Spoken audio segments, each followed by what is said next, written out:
Sumainyo ang Panginoon. At sumaiyo rin. Ang mabuting balita ng Panginoon ayon kay San Lucas. Papuri sa iyo, Panginoon. Noong panahong yon, ang Anghel Gabriel ay sinugo ng Diyos sa Nazareth, Galilea sa isang dalaga na ang pangalay Maria. Siya'y nakatakdang ikasal kay Jose, isang lalaki buhat sa lipi ni Haring David. Paglapit ng anghel sa kinuunan ng dalaga, binati niya ito.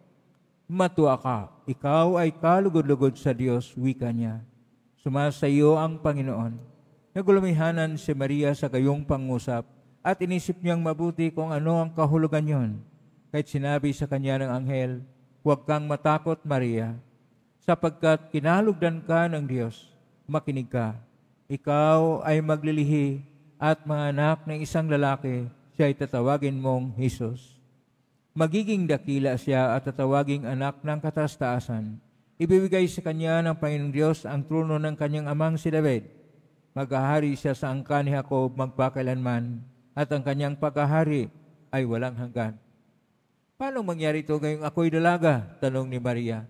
Sumagot ang anghel, bababa sa iyo ang Espiritu Santo at iliman ka ng kapangyarihan ng kataas-taasan, kahit banal ang ipinanganak mo at tatawaging anak ng Diyos. Natatandaan mo ang iyong kamag-anak na si Elizabeth.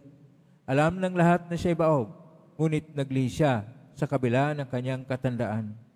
At ngayon ika-6 na buwan na ng kanyang pagdadalang tao, sapagkat walang hindi mapangyayari ang Diyos. Sumagot si Maria, ako'y alipin ng Panginoon, mangyari sa akin ang iyong sinabi. At nilisan siya ng anghel.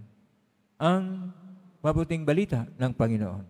Pinupuri ka namin, Panginoong Hesukristo.